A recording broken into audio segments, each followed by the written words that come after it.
Manchmal ist es für uns einfach so selbstverständlich. Wir merken nicht, dass wir, weißt du, eine starke Art, es auszudrücken ist, unsere Zukunft zu verfluchen ist.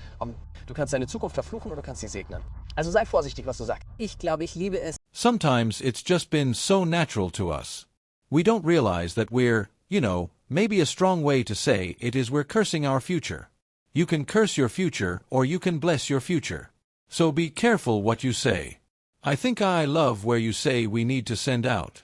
Well, I think in that case, God was saying I am everything 'cause I am right now. Mine is a different take on it. It is what follows the word I am. I believe you're inviting into your life. That's part of our message is you don't know what you know.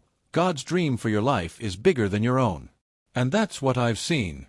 I mean, I never dreamed 13 years ago that I'd be sitting here with you or we'd be in the arena where I used to watch the Rockets play. And so Joel Osteen took $4.4 million in COVID loans meant for small businesses while living in a $10.5 million mansion. His church spends only 1% on charity. He preaches God wants you rich, yet charges $15 for tickets to hear him speak. His TV show reaches millions, but he rarely mentions sin or Jesus. We're normal people. It's just talking about living a blessed life, being a blessing to other people, being happy, having good relationships. When critics called him fake, he bought another home for $3 million. With declining attendance and mounting criticism, Osteen's perfect smile can't hide the growing cracks. Joel Osteen was born on March 5, 1963 in Houston, Texas. He was one of 6 kids in a home that revolved around church, faith, and family.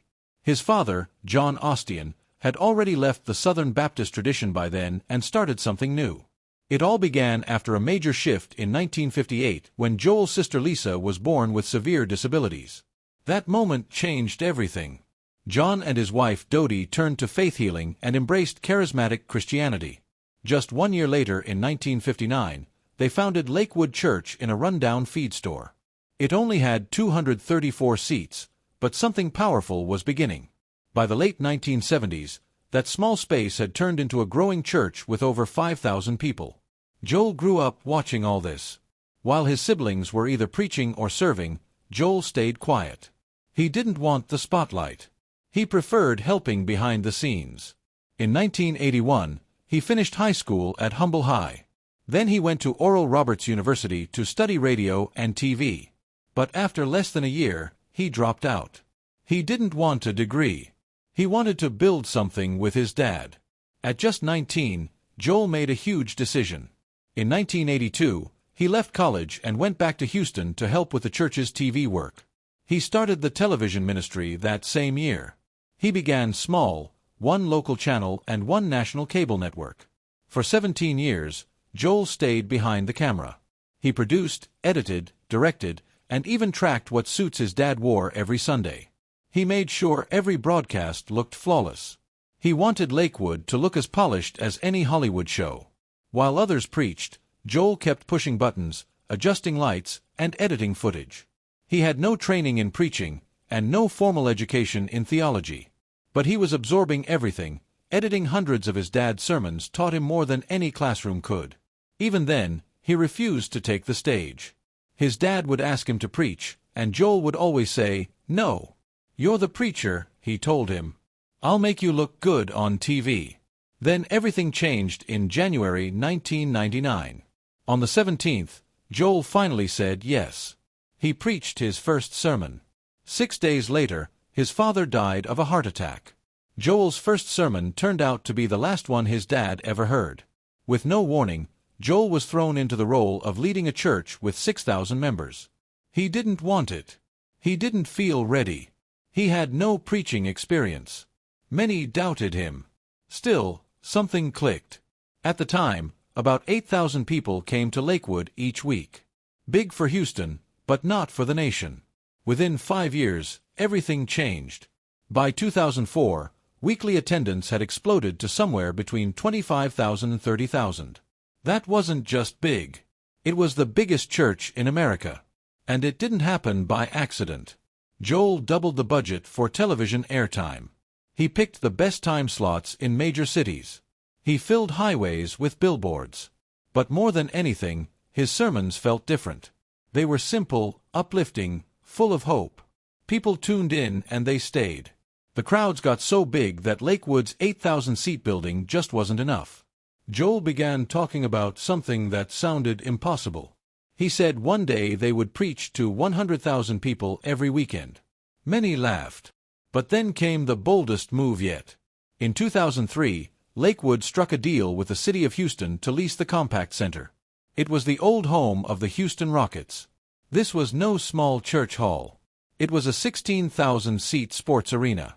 The lease itself cost $12 million for 30 years with the option to extend for another 30 years at $22 million. But the real shock came from the renovation cost. Lakewood committed nearly $95 million to transform the arena. That's around $158 million today. He picked the best time slots in major cities. He filled highways with billboards. But more than anything, his sermons felt different. They were simple, uplifting, full of hope. People tuned in and they stayed. The crowds got so big that Lakewood's 8,000-seat building just wasn't enough. Joel began talking about something that sounded impossible. He said one day they would preach to 100,000 people every weekend. Many laughed. But then came the boldest move yet. In 2003, Lakewood struck a deal with the city of Houston to lease the Compact Center. It was the old home of the Houston Rockets. This was no small church hall. It was a 16,000-seat sports arena. The lease itself cost $12 million for 30 years with the option to extend for another 30 years at $22 million. But the real shock came from the renovation cost. Lakewood committed nearly $95 million to transform the arena. That's around $158 million today. It took 15 months to rebuild. They gutted the arena and added 5 floors inside. Waterfalls, miles of new carpet, 200,000 square feet of rooms, broadcast studios, classrooms. Everything had to feel new. People couldn't believe it. A basketball stadium turning into a house of worship. It had never been done like this. In 2010, Lakewood bought the building outright for $7.5 million. But the true shift came even earlier on July 16, 2005. That was the grand opening. The new Lakewood Church opened its doors and every seat was filled. 16,000 people came in person. Millions more watched on TV. For many Houstonians, the place where they once watched NBA stars was now a church filled with lights, music, and positive energy. And the audience kept growing. Weekly attendance soon crossed 40,000. TV broadcasts reached an estimated 10 million viewers in over 100 countries. This wasn't just a church anymore. It was a movement, a media empire. And Joel Osteen was at the center of it all. What made Joel so different was his message. He didn't preach fire and brimstone. He didn't focus on sin or judgment. Instead, he talked about hope, about dreams, about believing in yourself and trusting God's plan. Critics called it Christian light. But his followers didn't care. They found comfort in his smile and strength in his words. He told people they weren't broken, that better days were coming, and they believed him. From the start, Joel knew the power of media. In just a few years, Lakewood's TV broadcast reached 92% of American households. That's almost every home in the country. Around 10 million Americans tuned in every week, and even more watched from over 100 countries around the world. By 2017, the church's media efforts cost $25 million a year, but they paid off. Lakewood launched a Sirius XM radio station. Joel started doing Night of Hope events in stadiums. Everywhere he went, tens of thousands showed up. And it all worked because his message was clear, simple, and positive. When Joel Osteen released Your Best Life Now in October 2004, most people didn't expect it to do much. He was a first-time author and a pastor, not a celebrity. But within just 3 months, the book had sold over 500,000 copies. By May 2005, it had passed 1 million. That alone was impressive. But then it stayed on the New York Times bestseller list for more than 200 straight weeks, almost 4 years. In total, it sold over 4 million copies worldwide. It wasn't just a Christian book anymore. It had become a cultural hit. The mix of faith, motivation, and simple hope connected with everyone from churchgoers to people who never touched a Bible. Joel's friendly tone made it easy to read. His ideas about living a better life felt real. That book didn't just make him famous. It changed how religious authors wrote and sold books forever. But Joel didn't stop with just one book. He turned his success into a full-blown business. He wrote over 15 books, and at least 7 of them became New York Times bestsellers. His 2005 book, Become a Better You, made him $13 million in royalties and advance money. His live events were even bigger. For every speech, he could earn anywhere from $100,000 to $200,000. He wrote over 15 books, and at least 7 of them became New York Times bestsellers. His 2005 book, Become a Better You, made him $13 million in royalties and advance money. His live events were even bigger. For every speech, he could earn anywhere from $100,000 to $200,000. He filled arenas across the United States and even overseas. He also built a huge merchandise business selling books, CDs, clothes, and gifts. Most of it sold through Lakewood Church's giant gift shop or online. Then came his social media empire. 25 million followers on Facebook, 10 million on Twitter, and 5 million on Instagram. These platforms brought even more attention, sponsors, and money. Then in 2013, Joel did something that no other pastor had done on this scale. He launched a nationwide arena tour called Night of Hope. These weren't free events. Tickets were sold, usually around $15 each, and people came in massive numbers. On March 11, 2013, over 20,000 people packed Miami's American Airlines Arena just to hear him speak. The events often sold out in big cities like New York, Los Angeles, and later even in London. By 2019, he had filled Wembley Arena. These weren't just sermons. They felt like concerts. Music, lights, energy, and hope. The church spent $6.7 million on these events in 2017 alone, but the returns were huge. Night of Hope changed how people saw faith events. They were no longer small gatherings. They were global productions. All of this was part of a bigger plan. Joel didn't rely only on religious channels like most pastors. He went to the biggest stages in mainstream media. He sat down with Oprah. He appeared on Larry King Live. He went on Good Morning America. These shows reached people who never watched Christian TV or went to church. His 2005 interview with Larry King brought his message into the spotlight. And when he spoke with Oprah in 2012, he addressed all the criticism head-on, including the backlash to his prosperity gospel. He didn't talk about sin or rules. He talked about hope, success, and believing in yourself. His message sounded more like a motivational coach than a traditional preacher. And that was on purpose. This strategy worked. Today, Joel Osteen reaches over 10 million people every week on TV and in more than 100 countries. His podcast, social content, and appearances all spread the same message. Stay positive, believe, and never give up. That message brought him fans from every background, religious or not. And it turned him into one of the most watched and followed pastors in the world. But behind the scenes, the numbers tell a more complicated story. The Osteenine brand brings in around $55 million every year. His church, Lakewood, operates with a $90 million annual budget. You'd think a big part of that would go to helping others, but only 1.3%, about $1.2 million a year, is used for missions and outreach. Most of the money goes to weekly services, media production, Night of Hope events, and administrative costs. Critics say this proves the focus is more on brand building than charity. And while Joel Osteen preaches about abundance and purpose, some question where that abundance is really going. Joel Osteen didn't meet his future wife in a grand church event or at a celebrity party. He just needed a new battery for his watch. In 1985, he walked into a jewelry store in Houston. It was owned by a local family, and Victoria a young woman working there, helped him. She was studying psychology at the University of Houston and helping out at her mom's store that day. That simple errand turned into something much bigger. Just 2 years later, on April 4, 1987, Joel and Victoria got married. Back then, Joel was still behind the scenes at his father's church. He wasn't the famous face of Lakewood yet, but this marriage became the foundation of something massive.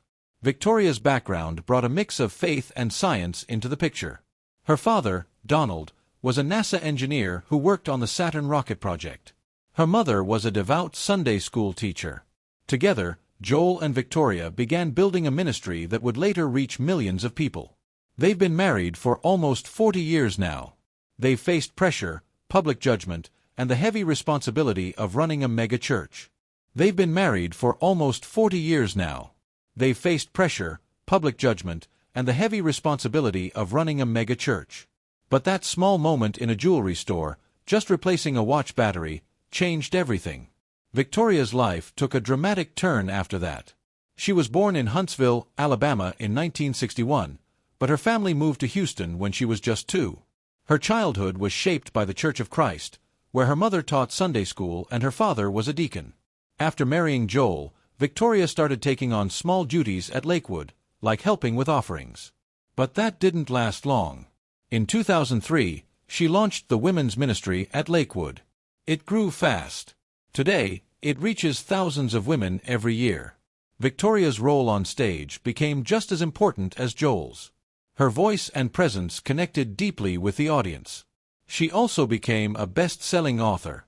Her first book, Love Your Life, launched in 2008 with 750,000 copies in its first print run. It debuted at number 2 on the New York Times bestsellers list. That was no small feat for someone who once worked in retail. I've heard it said, if you don't heal from emotional wounds, you will bleed on people that had nothing to do with it. Her story from a quiet life behind a jewelry counter to one of the most recognized female pastors in America is one of boldness, growth, and relentless energy. She didn't just follow Joel's path. She helped create it. Their children, Jonathan and Alexandra, grew up in the heart of that world. Jonathan was born on April 20, 1995. Alexandra followed on November 9, 1998. Both were raised under the massive spotlight of Lakewood Church, but neither stayed in the shadows. Jonathan studied radio, television, and film at the University of Texas at Austin and graduated in 2017. But even before that, he was leading worship as a teenager.